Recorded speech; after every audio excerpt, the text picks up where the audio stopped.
The divorce papers landed on the dining table while both of my newborn sons slept against my chest and my husband smiled. "Sign them, Aisha," Faraz said. Behind him stood his boss, Saira Haq. She wore an ivory shawl over a charcoal shalwar kameez, red lipstick. I had been home from Combined Military Hospital Rawalpindi for 3 days. 3 days. I was 42 years old, recovering from an emergency cesarean section, holding twin boys who had blue hospital bands around their tiny ankles. My Pakistan Army duffel bag sat half unpacked beside the hallway cupboard. My combat boots were near the gas heater, still damp from the December rain. I stared at Faraz. "You brought her into our home?" He did not blink. "Do not make this uglier than it has to be." My mother-in-law, Shabana Begum, stood near the kitchen counter with her arms folded. She had been staying with us to help. Sarah looked around the house. Faraz pushed a brown envelope toward me. "The terms are fair. You keep your belongings. I will manage the house and their responsibilities." A laugh escaped me, but there was no humor in it. "The house?" I asked. "The house my service savings helped protect?" Shabana clicked her tongue. "Do not begin that army, sacrifice drama again. A wife does not count every rupee she spends on her family." One of the twins stirred. I shifted Hamza higher against my shoulder. His mouth opened in assolant cry, then he settled against the warmth of my neck. His brother, Hassan, slept under the edge of my wool shawl. Faraz leaned closer and lowered his voice. "I am asking politely. Sign tonight." That was when I saw it clearly. Not fear, not shame, not even guilt. Confidence. He believed I was too tired to fight. He believed a woman 3 days after surgery, with stitches under loose trousers and 2 infants in her arms, would accept whatever was placed in front of her. He thought exhaustion had erased 21 years of discipline, military discipline. I looked from him to Saira. "Where are the babies and I supposed to go?" Sarah spoke. Her voice was soft and professional. "There are women's shelters and welfare organizations for situations like this." "Situations like this?" I repeated. She had reduced my sons and me to an administrative inconvenience.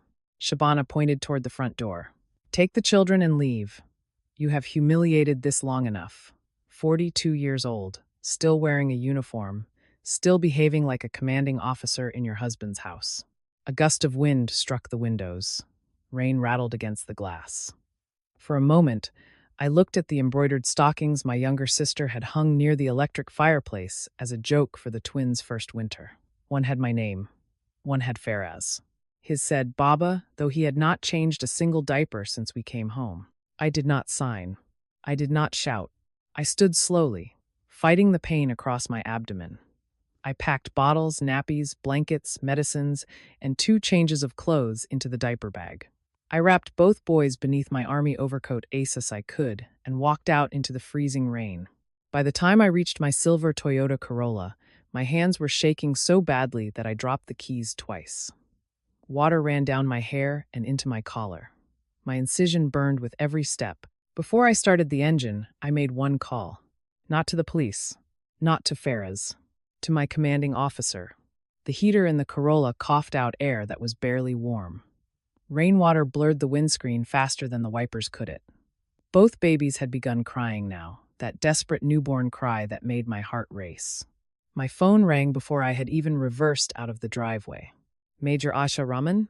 "Yes, sir." It was Brigadier Tariq Mahmoud, my formation commander. "I received your message. Where are you?" I looked back at the house in Baria town, Rawalpindi. Faraz had closed the front door. A moment later, the porch light went out. "I am leaving home, sir." There was a pause. Then he asked quietly, "Are you and the children safe?" No one had asked me that all evening. I swallowed hard. "I think so. You think so is not good enough." Those words broke something inside me. For the first time since Faraz had entered the house with Saira, I began to cry. Not loudly. Just silent tears sliding down my face while I tried to calm the boys. Brigadier Tariq did not interrupt. He let me breathe. After a minute, he said, "Listen carefully. Drive to the Army officer's family guest house near CMH. I will call before you arrive." "Sir, I cannot ask the Army to—" "This is not charity, Major. You have served for 21 years. You have stood beside soldiers and their families. Tonight, your institution will stand beside you. 21 years. SWAT. Waziristan. Flood relief operations in Sindh. Long months in remote cantonments. Eid mornings spent on duty. My mother's funeral, which I had reached only after the burial because roads were closed during an emergency deployment. I had rarely asked the army for anything except the next responsibility. Now I needed a room and 2 cots. 40 minutes later, a welfare volunteer named Kala Mariam met me at the guest house entrance. She was in her late 60s, wearing a cardigan and wool socks. "Oh, my child," she said when she saw the babies. She did not ask for explanations. She opened the door wider. "Bring those little princes inside, they must be freezing." Sometimes kindness arrives with speeches. Sometimes it arrives as a woman heating formula, while another volunteer unfolds clean blankets and turns up the room heater. That night, kindness sounded like Kala Mariam saying, "I made chicken yakni and roti. Have you eaten?" I had not eaten since morning. "I would love some," I whispered. Reality arrived the next day. My bank account held 511,000 rupees. The mortgage installment was due in 12 days. Faraz had blocked my access to our joint credit card before midnight. I discovered it when I tried to order nappies. Payment declined. I entered the information again. Declined. I stared at the screen. He had planned everything. Kala Mariam looked over my shoulder.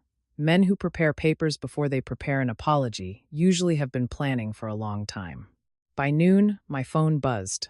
A message from Faraz. "Have your lawyer contact mine." Nothing about the babies. Nothing asking where we were. Nothing asking whether we had survived the rain or whether the boys were warm. 5 minutes later, another message appeared. "Do not make this difficult. Syra and I are moving forward." Syra and I. Less than 24 hours after he had thrown out his wife and newborn sons. I saved screenshots, forwarded them to a secure folder, and then muted his number. That afternoon, I met a legal assistance officer at General Headquarters. Lieutenant Colonel Zara Khan listened without interrupting. She was known for a composed manner that made careless people underestimate her. When I finished, she leaned back.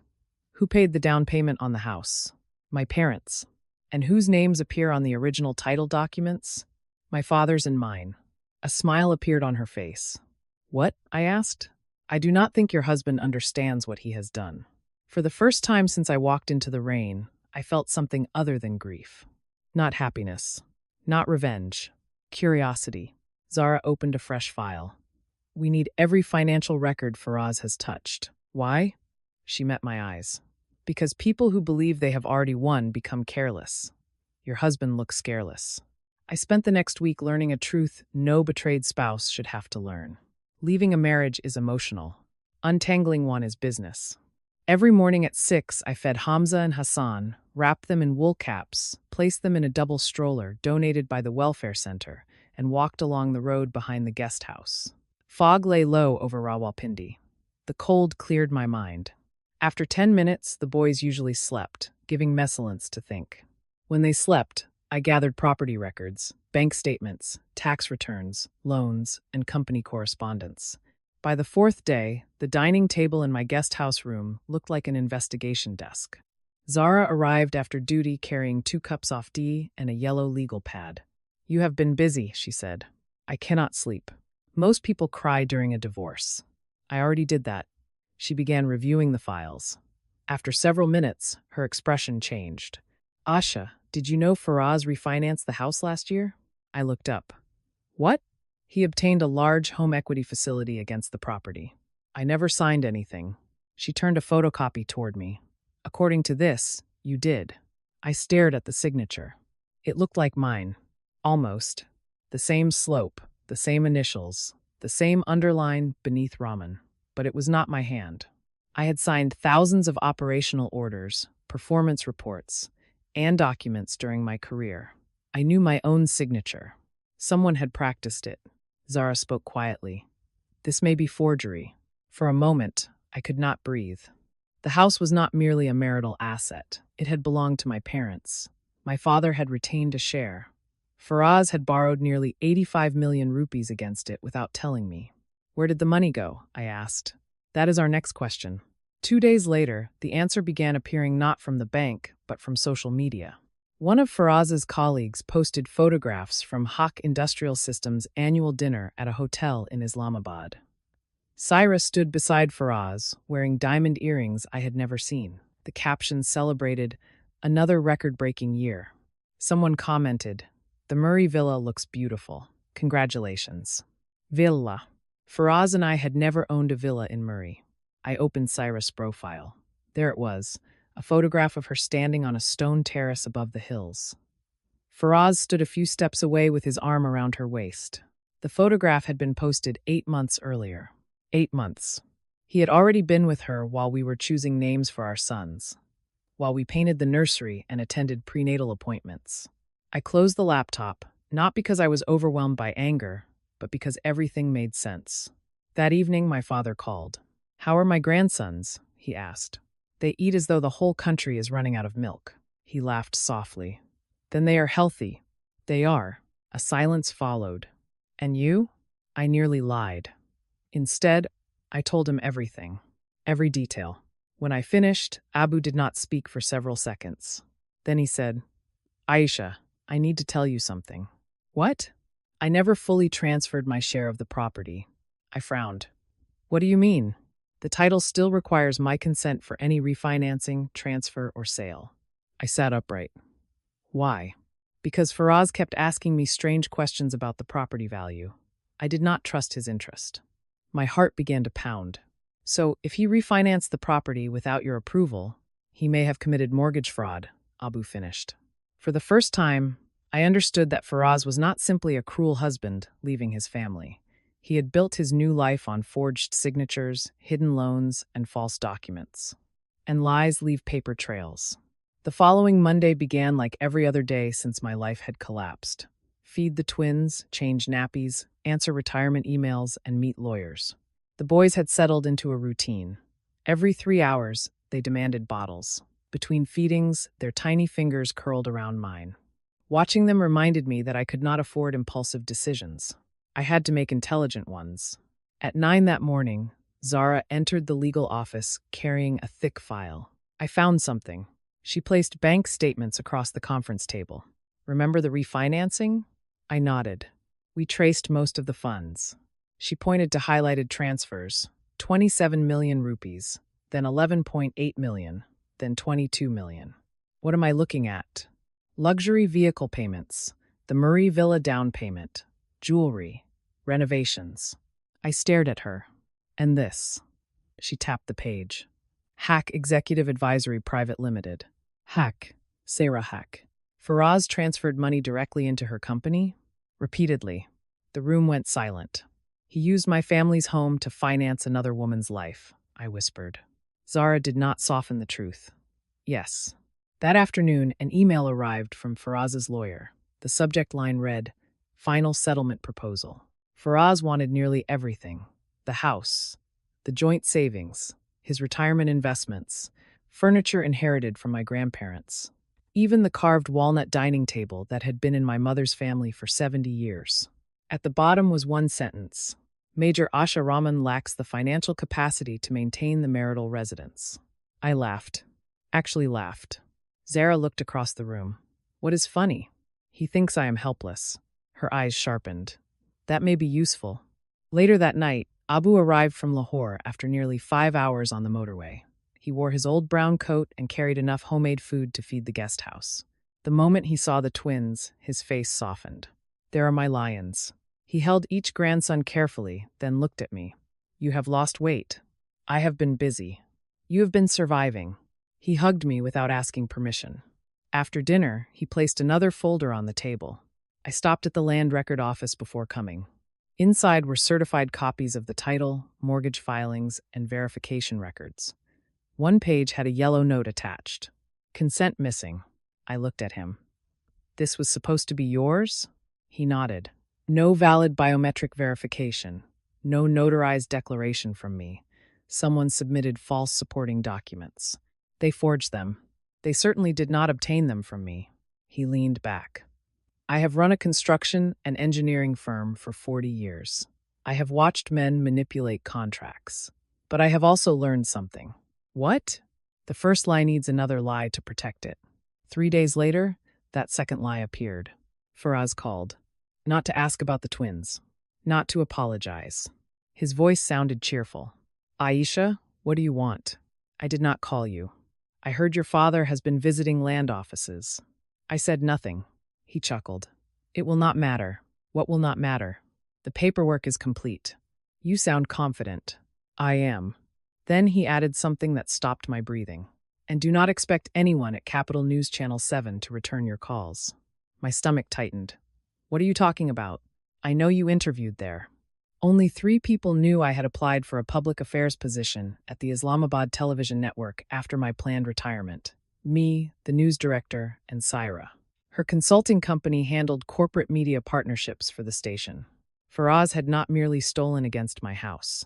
He was trying to destroy the career I had spent 21 years building. I ended the call without another word. Then I made another call. This time, not to my lawyer. Tone, old colleague inside Channel 7. For the first time, I had a plan.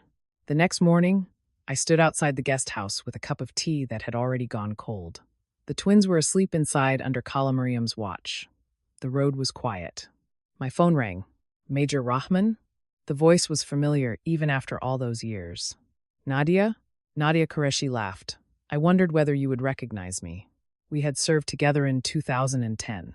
After leaving the army, she built a television career and became Channel 7's news director.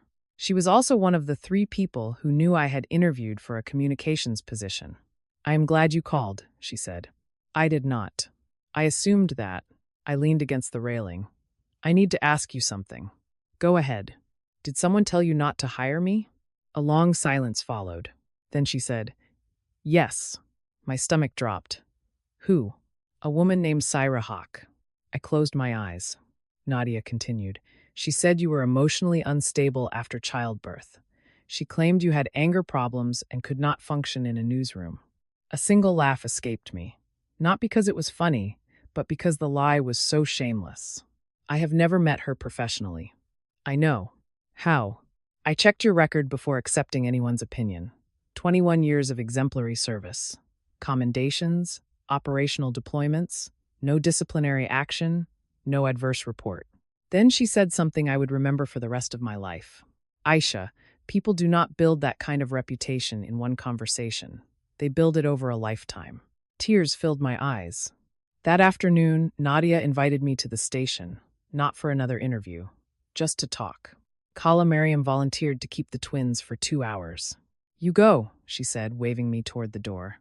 You need to speak to adults who do not require burping. Channel 7 occupied several floors of a building in Islamabad's Blue area. Bright studio lights, rushing producers, journalists, and camera crews moving through corridors. Nadia met me near the newsroom and hugged me before saying anything. You look tired. I have 1-month-old twins. Fair answer. We talked for nearly an hour, not about television, but about integrity, public service. Finally, Nadia opened a file. Inside was my employment application. I never rejected you, she said. You did not? I placed the application on hold because Saira insisted there would be reputational risk. She leaned closer. Then something strange happened. What? She kept calling. How many times? 6. 6 calls to prevent the hiring of a woman she supposedly barely knew. That raised every alarm I have, Nadia said. Before I left, she handed me a card. The station is launching a segment about veterans contributing to civilian society. We want you as our first guest. I stared at her. I have not done anything extraordinary. You served your country. You endured betrayal. You are raising twins while preparing for retirement. Our viewers need someone real. For a moment, I could not speak. When would it air? She checked her calendar. The 2nd Saturday in March. 4 months after you left your home. Driving back, I did not think about fame. I thought about timing. Faraz and Saira had spent months trying to destroy my credibility before I even knew there was a war. Now, without understanding it, they had handed me something more powerful than revenge. A microphone. The truth does not require perfect timing. It only requires someone willing to say it clearly. The morning of the interview began at 4:45, not because the station wanted me early, but because Hassan decided dawn was the correct time for breakfast. Hamza agreed. By 6, both boys had been fed, changed, and dressed in navy sweaters Khala Mariam had knitted. They look like little sailors, she said proudly. They are army boys, I corrected. She laughed. I will forgive them. For the first time in months, I laughed without forcing it. The station sent a car. When we reached Islamabad, Nadia waited in the lobby. Ready? She asked. I have briefed generals. And? I have never been this nervous. The interview was not what I expected. No one asked about Faraz. No one mentioned Syra. No one asked about divorce papers or forged mortgages. The host, Kamran Ali, leaned forward and asked, "What kept you serving for 21 years?" I thought carefully. People, I said. My soldiers, my country, and the belief that when someone beside you falls, you do not leave them behind. He nodded. Is that why you organized rehabilitation support for injured soldiers' families? I learned that uniforms are worn by individuals, but service is carried by entire families. The conversation remained simple. Military life, motherhood later in life, duty, reinvention, and purpose after retirement. Halfway through the interview, Hamza began fussing. Hassan joined him immediately. Cameron smiled toward the camera. It appears our youngest guests have requested a break. The crew laughed. Nothing felt staged. Nothing felt dramatic. It felt honest. When filming ended, Nadia walked with me toward the lift. You never mentioned your husband. I was not there to discuss him. She stopped. When Sarah kept calling, I expected you might arrive bitter. And? I met someone composed. I adjusted the blanket over Hassan. Anger is expensive. I do not have energy to waste. Nadia smiled. It also makes poor television.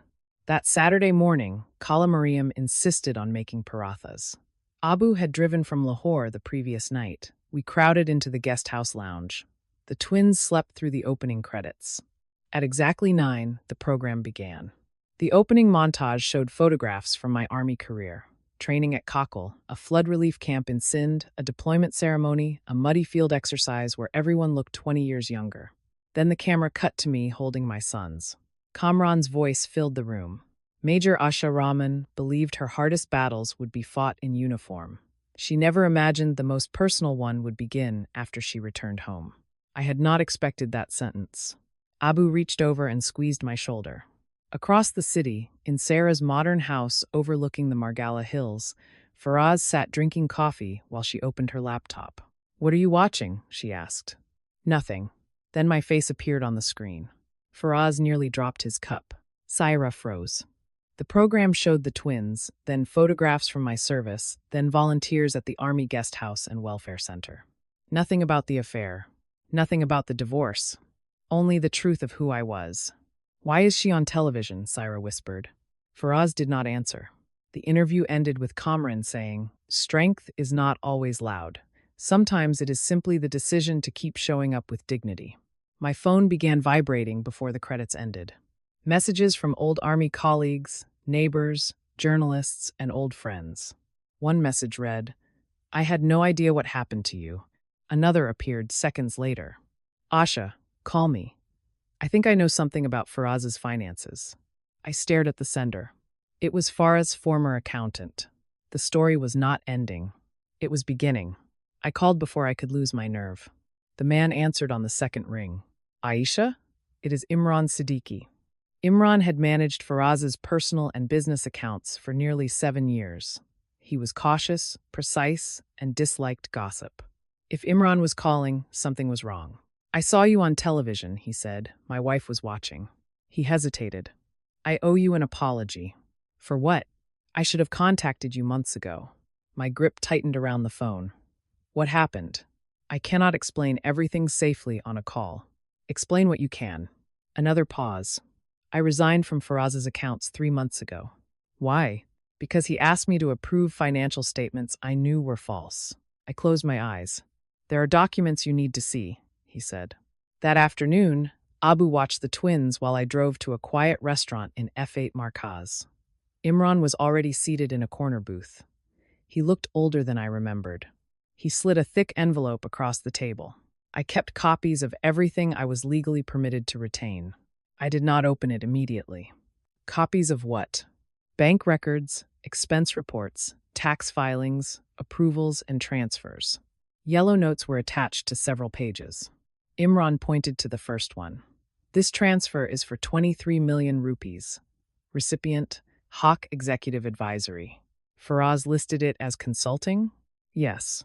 He gave me a tired look. Your husband sells industrial equipment and engineering systems. What exactly was his chief executive personally consulting him about every month? I did not answer. He turned another page. This one disturbed me more. Executive housing assistance. Nearly 39 million rupees. The Murray Villa? He nodded. Company funds contributed to the purchase. Was it authorized? Not by the full board. I looked up slowly. So Faraz was not only cheating on me, no, he may also have been diverting company funds. Imran folded his hands. I cannot make a criminal accusation, but I can say the numbers do not make commercial sense. For several seconds, neither of us spoke. Then I asked the question that had followed me for months. Did everyone know? He looked genuinely surprised. No. Some people suspected the affair. No one knew he planned to remove you from the house immediately after the twins were born. He sighed. After the interview aired, people began speaking openly. About me? About Faraz. Before we left, he handed me a smaller envelope. This did not come from me. Then from whom? It arrived anonymously at my office. Inside was a flash drive. No letter, no return address. Only 3 words written on masking tape. Check Sarah's emails. I frowned. Have you opened it? No. I did not want anyone accusing me of altering evidence. Evidence. The word stayed with me during the entire drive back.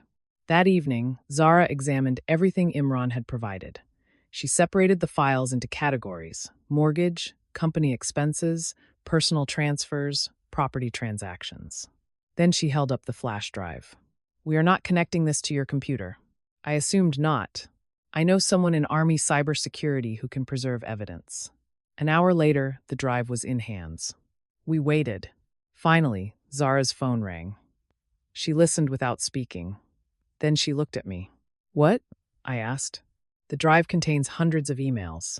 Between Faraz and Syra? No. My heart skipped. Between Syra and someone on the company's board. Who? Someone much higher than Faraz. I did not sleep that night. The twins gave me 4 uninterrupted hours, a miracle, but my mind would not rest. Someone much higher. At 8 the next morning, Zara called. They completed the initial review. Come with me. The cybersecurity office occupied a plain building inside a secure cantonment area. Nothing looked dramatic.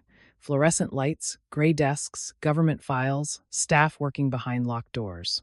A civilian analyst named Bilal met us. The data has been preserved, he said. Chain of custody is documented. He projected the emails onto a monitor. Hundreds of messages. Most were ordinary. Meeting schedules, budgets, travel plans, contracts. Then he opened one thread.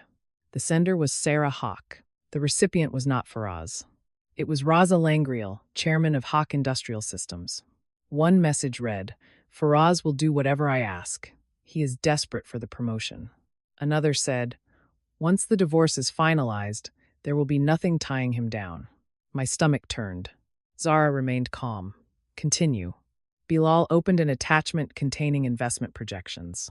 Sarah had written, after the refinancing is completed, he will have enough liquidity to participate in the Murray development project. I stared at the screen.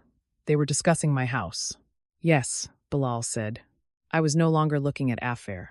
I was looking at a business plan built on my property. Bilal opened a folder of recovered deleted emails. Can deleted messages be authenticated? I asked. These can. He opened one from Raza Langriel. Make sure Aisha signs quickly. We do not need unnecessary complications. I read it twice. He knew about me. Zara's voice was quiet. He knew enough to consider you an obstacle. Driving back, I replayed the phrase. Unnecessary complication. Not Aisha. Not Major Raman. A complication. Oddly, those words ended my self-pity. Once someone reduces you to an obstacle, you stop worrying about disappointing them. That afternoon, Nadia called. You have become unexpectedly famous, she said. What happened? The interview is approaching 1 million online views. We have received many messages from veterans. She hesitated. One email stood out. Why? It came from someone claiming to work at Hack Industrial Systems. They say employees have been pressured to falsify expense reports for years. Did they provide a name? No. but they attached payroll and reimbursement records. By then, I had forged documents, transfers, expenses, emails, and payroll records. The puzzle was becoming clear. But evidence meant little unless people with authority were willing to act. 2 days later, that opportunity appeared. Imran called. The company's annual shareholders meeting is Friday. So, the board must answer questions entered into the record. I do not own shares. You do. I frowned. Your grandfather left you 50 voting shares when the company first offered private equity to senior employees and associates. The certificate was transferred into your name years ago. I had forgotten. Faraz was counting on that, Imran said. I laughed. He forgot too. Friday morning, I put on my army service uniform. Not for attention. After 21 years, it reminded me who I had been before Faraz made me doubt myself. Abu held Hamza while I adjusted my jacket. Nervous? He asked. Terrified. Good. Good? Courage is not the absence of fear. It is walking forward while fear walks beside you. I kissed both boys on the forehead and drove toward Islamabad. For the first time since the rainy December night, I was not escaping something. I was approaching it. Hawk Industrial Systems occupied a 20-story glass tower in Blue Area. I had visited it twice during my marriage. Both times, Faraz asked me not to wear my uniform. Corporate people do not understand military culture, he used to say. Standing in the lobby that morning, I understood what he really meant. He did not want anyone comparing our records. The receptionist looked up. Good morning, ma'am. I am Major Aisha Rahman. I am here for the annual shareholders meeting. She checked a list. I do not see your name. Imran had warned me. I placed the original share certificate on the counter. These voting shares should qualify me. Her expression changed. One moment, ma'am. 5 minutes later, I entered the boardroom. Nearly 80 shareholders filled the seats. Investors, lawyers, and executives. At the front sat Raza Langriel. Beside him sat Saira and Faraz. The moment he saw me, the color left his face. He whispered to Saira. She turned. Our eyes met. For 1 second, she looked the way I had looked months earlier, completely unprepared. Raza cleared his throat. The meeting will begin. Financial reports came first. Revenue, expansion, overseas contracts, quarterly profit. I listened. Imran sat 3 rows behind me and never looked in my direction, exactly as we had agreed. Then Raza announced, we will now take questions from shareholders. My hand went up. The room quieted. Raza forced a smile. Yes, Major Rahman? I stood. My question concerns executive expenditures. Faraz stared at the table. Raza replied smoothly. Our financial statements have been independently reviewed. I am sure they have. I opened the first folder. Can someone explain why company funds paid more than 39 million rupees toward executive housing connected to Hack Executive Advisory? Saira's smile disappeared.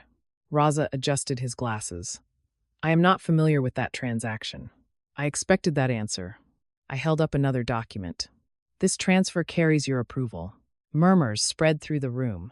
Raza looked toward the chief financial officer. The CFO shook his head. He had not seen the supporting file. I continued. Second question. A wire transfer record appeared on the projector. Why were consulting payments made monthly to Saira Hawk's private company, and why did those payments coincide with personal purchases by Faraz Malik? Saira finally spoke. My company provided legitimate strategic services. Excellent, I said. Then invoices, deliverables, board approvals, and tax records should be easy to produce. Faraz stood abruptly. This is absurd. No, I said calmly. This is accounting. A few people laughed. Raza tried to regain control. This meeting is not the forum for domestic allegations. It became the proper forum when company funds began financing private relationships and unauthorized property purchases. The room erupted in whispers. A shareholder near the back called out, Are these documents genuine? Another raised his hand. I request that they be entered into the official record. So do I, someone else said. Within seconds, nearly half the room had raised their hands. Raza's confidence vanished. Faraz turned toward me. You planned this. I looked at him for a long moment. No, you planned it. You lied. You forged signatures. You borrowed against my family's house. You abandoned your newborn sons. You tried to destroy my career. I took a breath. All I did was preserve the truth. No one applauded. That made the silence more powerful. The chairman of the audit committee stood. I move that this meeting be suspended, pending an forensic investigation. Another director seconded the motion. It passed unanimously. Security personnel approached Raza, then Faraz, then Saira, not to arrest them, but to escort them from restricted offices while company records were secured. As I walked toward the exit, Faraz called my name. Aisha. I did not turn. The last time I walked away from him, I carried 2 newborn babies into freezing rain. This time, I stepped into warm spring sunlight. And I never looked back. 3 months later, a thick official envelope arrived from the Federal Investigation Authorities. I did not open it immediately. Hamza and Hassan had learned to crawl and were far more interested in chasing each other across Abu's living room in Lahore than in the contents of any government letter. Hassan grabbed the family cat's tail. The cat escaped beneath a sofa. Abu laughed. Another officer who ignores instructions. I think we have 2, I said. Life had become surprisingly ordinary. After everything we had endured, ordinary felt like a gift. The investigation lasted 4 months. Forensic accountants examined years of transactions. The board appointed an independent law firm. Banking authorities reviewed the mortgage. Thieland office opened an inquiry into forged verification documents. One lie led to another. Then another. Exactly as Abu predicted. Faraz had not acted alone. Raza Langriel resigned before the inquiry was completed. Saira's consulting agreements were terminated within days. The company announced governance reforms, new audit controls, whistleblower protections, and independent oversight of executive expenses. Faraz lost his position before summer. Civil claims followed. Criminal investigations continued separately, and my lawyers advised me not to comment publicly. The refinancing against our house was declared invalid because the signatures and consent documents were fraudulent. The property returned to its original ownership structure. Abu and I decided to sell it. Neither of us wanted to keep a home filled with memories of humiliation. We divided the proceeds according to the family agreement. The first portion went into education accounts for Hamza and Hassan. Another portion helped purchase a smaller home closer to Islamabad with a nursery. A week later, my lawyer called. The divorce is final. I waited for more. That is all?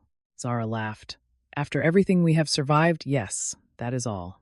No dramatic courtroom confession, no shouting, no last-minute apology. One legal sentence ended a marriage that should have ended long before. I thanked her and ended the call. Then I sat on the veranda with a cup of tea while the boys slept inside.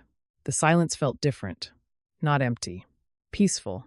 A month later, Channel 7 hired me as Director of Community and Veterans Outreach. It was not an on-air position. I did not want fame. I wanted to help former service members tell their stories, connect military families with local resources, and remind the public that service does not end when a uniform is folded away. Every Thursday, I visited the Army family guest house. Not because I was required to, because I remembered arriving there with 2 frightened newborns, wet clothes, and nowhere else to go. Khala Mariam still volunteered twice a week. Whenever she saw the boys running toward her, she pretended not to recognize them. My goodness, she would say, who are these handsome young gentlemen? The twins laughed every time. One afternoon, Nadia asked me a question over lunch. If you could say one thing to Faraz today, what would it be? I thought for a long time. Nothing, she smiled. Nothing? I shook my head. He has already lost everything that mattered.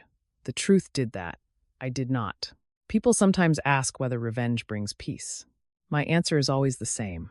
Revenge built on anger fades quickly. It demands constant attention and keeps the person who hurt you at the center of your life. But standing up for yourself with honesty, patience, evidence, and dignity can change the direction of your future. I did not win because Faraz failed. I won because I stopped allowing other people to decide what I was worth. I was not a complication. I was not an inconvenient wife. I was not a tired mother who could be pushed into the rain and forgotten. I was Major Asha Rahman, daughter of a man and mother of 2 boys, who taught me that dignity is not something another person gives you. It is something you refuse to surrender. If my story reminds even one person that it is never too late to walk away from disrespect, then telling it has been worthwhile. And if you are rebuilding your life one difficult day at a time, remember this. You may feel exhausted. You may feel alone. You may not yet see where the road leads. But you are stronger than the people who underestimated you. Sometimes the beginning of your new life does not look like victory. Sometimes it looks like a cold car, 2 crying babies, and a phone call made with shaking hands. The road ahead would not be effortless, but it belonged to me now, and every morning with my sons proved that a life rebuilt with courage could become stronger than the life others tried to take away. Thank you for listening.